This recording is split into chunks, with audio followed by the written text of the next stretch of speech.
All your favorite wrestling shows rolled into one.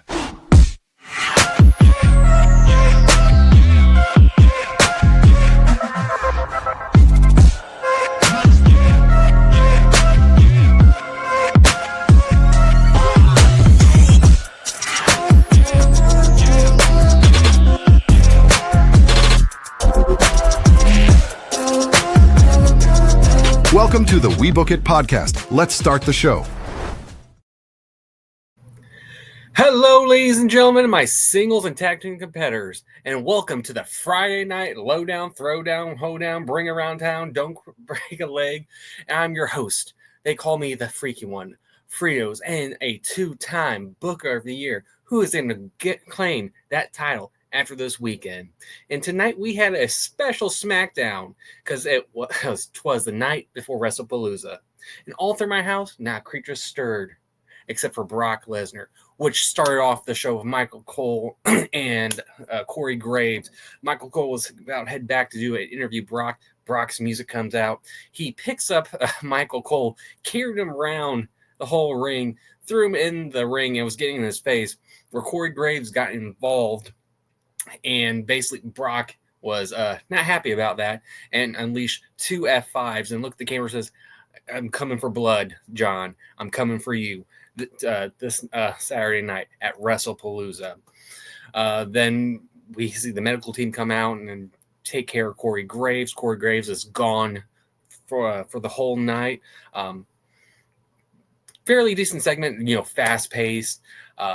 There was an awkward point after commercial came back, and they replayed the whole scene without any commentary. And it was just awkward silence and just you rewatching the whole clip for about, I think it was about 5 minutes until our first match of the night came. But I thought it was a fairly decent built setup for it. Historical match for the last time between Brock and John. Hopefully the last time. Since we still have a few dates left with John, hopefully they don't run this back at Survivor Series. I know that's been one rumor going around on social media. I personally wouldn't want that. I would love John to be involved in War Games somehow, but we'll just keep an eye on that. But our first match of the night is for the Women's Tag Team Championship with Charlotte Flair and Alexa Bliss versus Alba Fire and Chelsea Green. This match was due to last week where Nick Aldis said the winner between Charlotte Flair and whoever is in NXT, they would face the winner, and Charlotte and Alexa came out on top. The Queen and Green started off with it, but Bliss tagged in after about 30 seconds and for some double team spots. Alba Fire and helped Green bring Bliss to the corner, and she could return the favor. And then we hit commercial, and when we come back, we find out who our new new person joined commentary table is. It's The Miz, which I personally find funny today. I was catching up on my podcast today at work, and I was listening to Bustin' the Boys. And it was the interview with Miz and how he's talking about his come-up story with WWE and how they talked about him potentially coming up and doing commentary. So to me, it was almost a full circle moment to just hear that and then just see the Miz. So maybe this could be the Miz's new gig post-wrestling, being on commentary and still being part of the WWE universe. Who knows? But I thought he did a great job tonight. But then we back to the match. We just had probably a fantastic tag team match. Probably my favorite match, one of my favorite matches of the night. Ultimately, Flair and Bliss defeated Alba Fire and Chelsea Green, which I thought was the right call. You definitely got this tag team where they're got great chemistry. People are starting to get behind them a little bit more, so it felt right. Then we had a backstage segment going two backstage segments that were kind of interesting.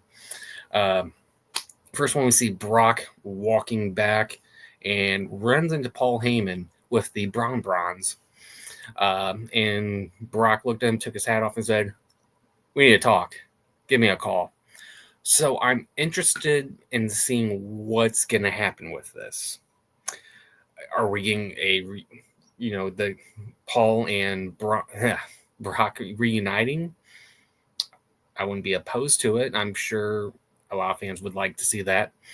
Is he going to join the Vision? I doubt it, but who knows what now with WWE. Then we also had a backstage segment with Street Profits and BFAB, and basically them arguing. Bo Dallas without the Uncle Howdy mask was there and kind of setting up more of a breaking up the tag team.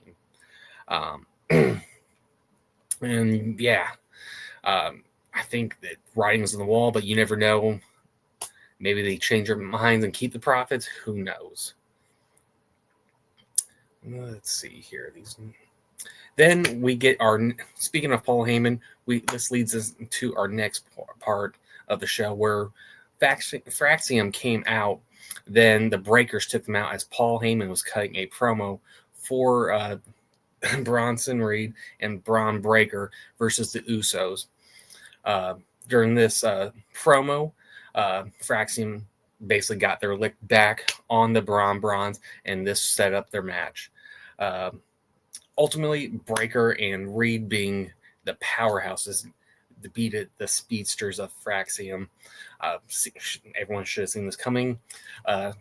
Paul took the microphone and was going back at it with cutting the promo. Then we get a little video of the Usos from Indianapolis saying they're ready. They're ready to take it to them.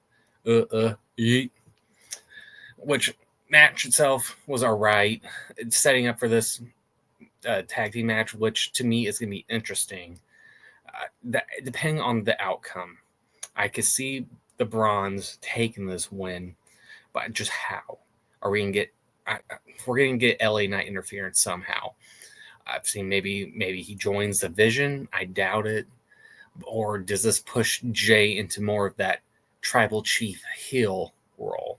And what does that mean for Jay for storylines down the line? And after that, we have a Nia Jax coming out, cutting a promo, mocking the women's division. Tiffany Stratton came out and offered a rebuttal. As everyone's sick of Nia Jax running her mouth and pretending that she runs the women's division. Jade came out and beat up a few of the officials before she was able to get held back to the ring to get Nia Jax. All just showed up and said there will be a triple threat for the women's title next week. I don't know how I feel about this. I feel like it's the same people in the top of the women's division. We're going to see constantly Jay because she's extremely strong. She's probably one of the few women in WWE who can handle lifting Nia and all that. But Tiffany, I'm kind of just over this feud. So if they could give the title to Jade, cool. If not, no big deal. We'll just see what carries on from that. Then next is our U.S. Open United States Challenge with Sami Zayn and Carmelo Hayes. Zayn still continuing doing this Open Challenge. They started with a simple exchange of counters and takedowns before Hayes nailed a dropkick to take the champion off his feet. They made this feel competitive right away. Hayes hit a nice springboard and a leg drop. As the show was about to cut a break, Melo kept control through the commercials, but Zayn began to make a comeback. When he returned, Melo stayed in the fight, and the match lasted till another break. Ultimately, Zayn defeated Carmelo Hayes using the blue Thunder Bomb. Right call. Like I said last week's episode, I like this U.S. Open Challenge because it's giving these mid-card guys a chance to shine. And I feel like the mid-card division's been lacking where it's been shining because it's been the same guys, rinse, wash, and repeat. So, like Rey Phoenix, after the whole Andrade being released from the company, it definitely gave him a chance to shine. Now there's reports maybe potentially pushing forward and doing the Lucha Bros. Don't know if they're going to be on SmackDown. Don't know if they're going to be Raw.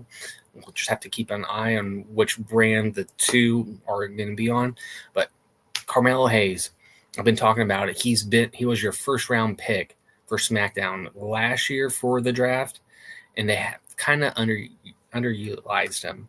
He is your future for the company besides Braun Breaker, Trick Williams, and all these other guys that you've got there. And to me, this was one of those matches, besides the Andrade feud he had, that kind of shine, put some more shining light on him, show what he's got in the ring. Hopefully, I can see maybe WrestleMania, he takes the title off of Sammy. I would like that, and start building Carmelo up, because he will be your guy for the company for the next 15 to 20 years. Then, leading us into our final segment of the night, it was the contract signing between Drew and Cody. Out there in the contract signing, Cody brought up history, saying how they won their tag team championships exactly 15 years on today's date. But basically, Cody was dissing him and saying, "You're not much of a warrior anymore. You're more of a keyboard warrior. So go out and tweet." Drew took his phone out and tweeted, "Thank you, Cody." Continued on just bickering at each other. Signed the contract. Then Drew gets in his cheap shot for the headbutt, setting him up to take him out again in front of the commentary desk. But he gets in there in Cody's face and says, "Nah, I'm going to make this clean. I'm going to make you hurt tomorrow. I'm going to win this." And the two continue to go on and afterwards until Drew finally stomps him out at the end. Contract signing, they didn't have a lot of time at the very end to do anything. They had a video package that was about 10 to 15 minutes before the contract signing of Cena and Brock and their history. It's something that we've all seen on WWE. It wasn't nothing new. They've replayed old clips. Contract signing was all right. The videos of John and Brock's history, we all know the history. You didn't have to replay it. It was just filler. So really, tonight's episode, kind of boring. A little bit of a disappointment leading into what you guys are kind of considering the new big PLE, especially on the ESPN era now. I mean, you know what? I'm going to call this new era the new streaming era of wrestling, since we got on Netflix now. Now we got our PLEs on ESPN Plus, which they had like 2 segments tonight of R-Truth explaining to everyone how you could get ESPN Plus. And that took up about 5 to 8 to 10 minutes twice. That was not needed. I get maybe you need to help explain people. You could have done that throughout different moments. Maybe put it on Twitter or X or Facebook or something along those lines, with R-Truth being like a commercial on how to do it. But the fact that they ate up so much screen time for this was just disappointing and boring. So tonight's SmackDown before Wrestlepalooza, which is supposed to be one of your biggest shows now, one of your like new manias essentially. I would say it was quite a disappointment for the build-up. Other than Brock, I thought that was fairly good. The Tiffany match and the Carmelo match, but everything else has been a huge disappointment. Nothing really that got me ready and excited for going into Wrestlepalooza. Kind of just meh. But that has been the show tonight. Thank you for tuning to the Friday Night Lowdown Throwdown, hosted by yours truly, Fritos. And remember, I am going back for that 3rd time, be your 3-time Booker of the Year. To make sure you see that, make sure you like, share, and subscribe to the channel. Without fans like you, we wouldn't have this podcast. And don't forget, we have great content for everyone to watch. We got Monday Night Raw Dog with Coach. We got Who's Next on NXT with the man himself, Virgil. We got the AEW recap with Big Daddy. See, you got my show, and then we got all the boys coming back together on Sunday to recap everything and anything involving wrestling. Thank you for watching the show, and remember, as Virgil says, keep those booking pencils sharp and keep on booking. Have a good night.